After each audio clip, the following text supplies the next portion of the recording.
Right, I'm delighted to be joined by Danny Christie ahead of a massive fight in bare knuckle boxing. But before we start, you've got to tell me what are the origins of this nickname because you've got quite an obscure one. I just like the name, and I've got a bastard inside us that just comes out when I'm fighting, So yeah, that's it.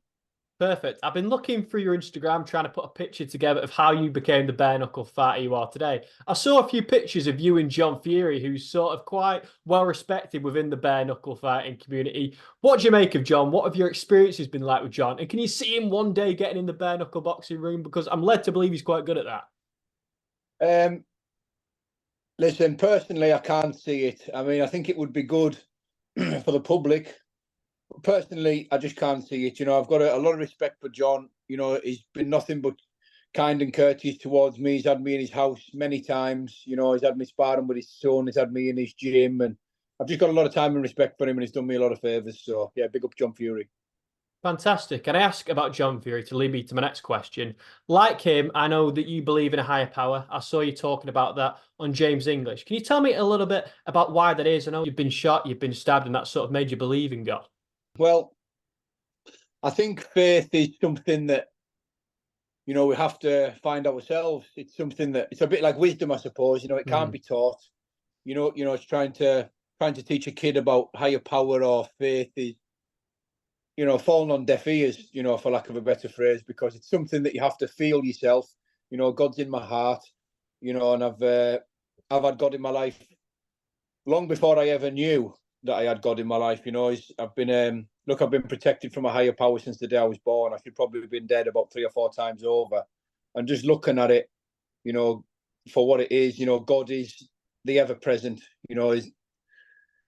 It's rather difficult for me to verbalize, my version of God, but I understand, and God's in my heart, and and I respect anybody of any faith. And there's many ways to God, but in my humble opinion, there is only one God.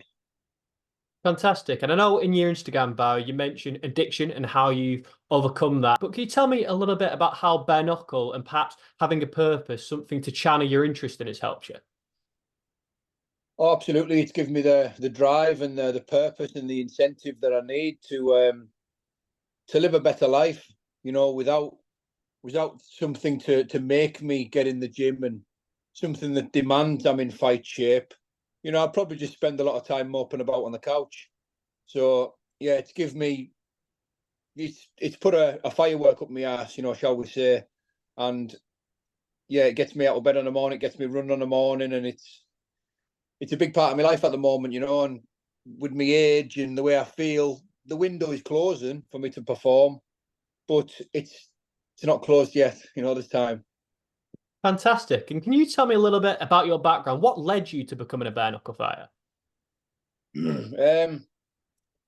Well, I got my contract with the BKFC through a straightener, what I had with someone that I had a disagreement with.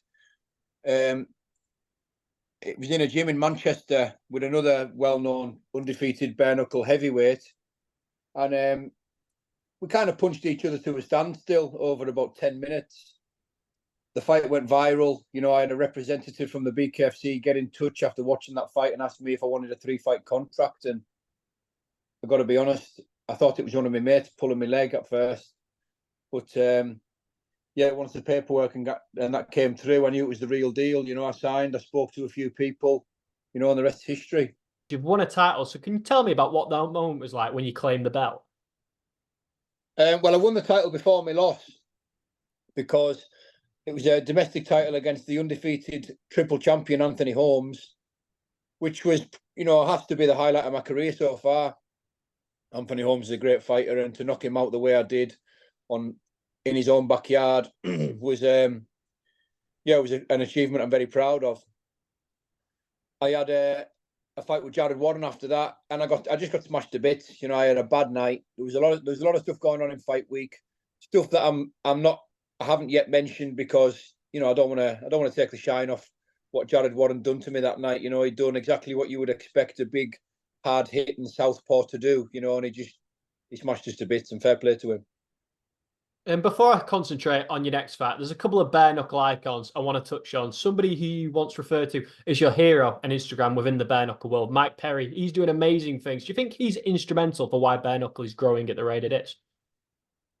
Yeah, Mike Perry's, and so like so many others. I've got so many bare knuckle heroes in this game, and Mike Perry does what Mike Perry does. He brings a lot of eyes to the BKFC.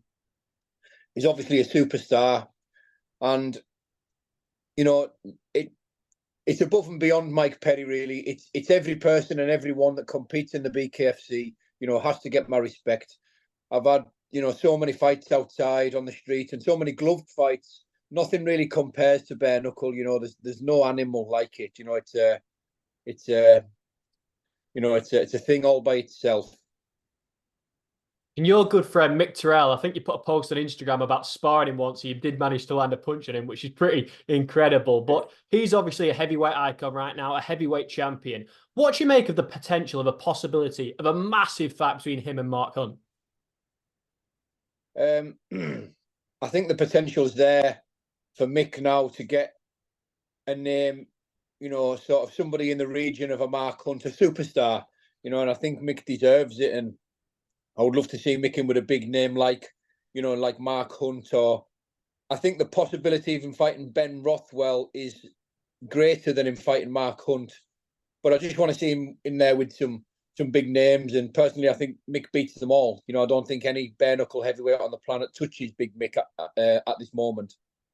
And let's talk about your fight in Newcastle. I know you're looking forward to producing an excellent performance. Tell me a little bit about this opponent, what you intend to do with him, and is there any trash talk, any grudge in the build-up, or is this just a respectful bare knuckle bout? Yeah, this is strictly business. I've never really had any personal issues with any of my opponents in the BKFC. I haven't felt the need, to imply any of them personal issues. I've got so much respect for everybody on the roster. We're all trying to achieve our own, internal element of greatness. We all just want to get better. So it really is nothing personal. Jimmy's a tough, fit, strong man who's been fighting all his life. He's been grinding away in the background, for 20 plus years.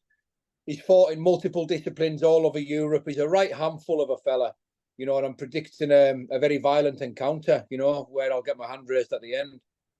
Perfect. Danny, thank you so much for giving me some of your time. Talking about John Fury, talking about God, talking about addiction. It's all fantastic stuff. But before I let you go, is there anything else that you would like to mention? No, not particularly. No, just, thank you for your time and praise God. And, and I hope everybody, gets what they want out of everything that they ever wanted.